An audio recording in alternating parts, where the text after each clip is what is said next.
How we doing, folks? Mushroom Slinger Sports coming at you from the wacky and crazy Armed Forces Bowl that we were covering today. And James, we got to see some records and some stuff happen today, didn't we? Yeah, we definitely did. I mean, I was stumped. I mean, that's 2 days in a row I couldn't really predict the outcome that I was going to be able to witness here. Today, with the end of the third quarter, when we decided to come down here and come down to the field, I put out a tweet as soon as Pitt scored that last touchdown that this one was over. You could write the books on it.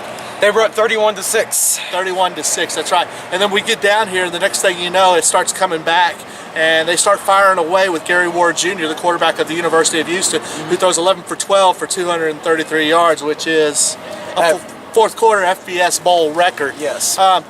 It's kind of funny that would happen to him, and a little bit of irony too, in a way, because when the game started out, it was all about the run. Yes. And it was all about Kenneth Farrow? Yeah, Kenneth Farrow. Yep. It was all from LD Bell, a local product here. It was all about him getting the ball, and then a lot of things too. They would spread the field to where they would give lanes for Greg Ward Jr. to be able to run the ball. So I didn't expect, with the conditions and the way things are, for him to put off what he did coming forward. It being cold and wet and him being able to just throw the ball 220 yards in the quarter, we did not see that happening, especially in the fourth quarter when it just continued to rain and get more wet and more sloppy throughout the game.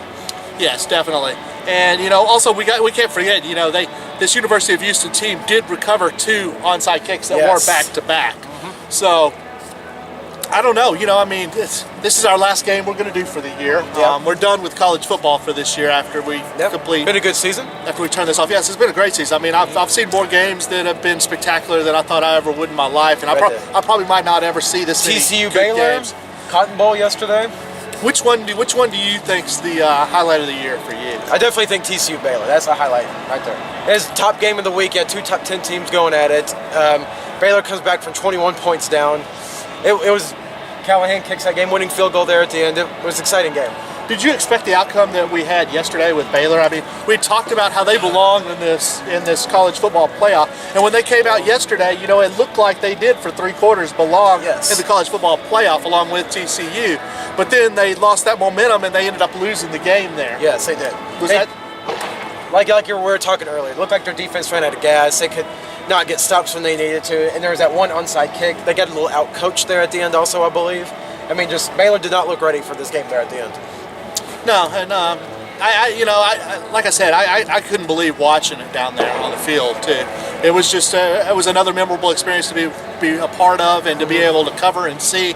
But I do have to go with you. That TCU Baylor game was probably one of the most spectacular games I've ever been able to witness in my life. I would agree. What do you see looking forward here for this Baylor team and this TCU team, whose field we're on covering this game today? Well, I think TCU, it's no-brainer. They're going to be a top 5 team next year. You got Trayvon Boykin returning. I believe it's 8 starters on offense and 7 on defense that are returning for TCU.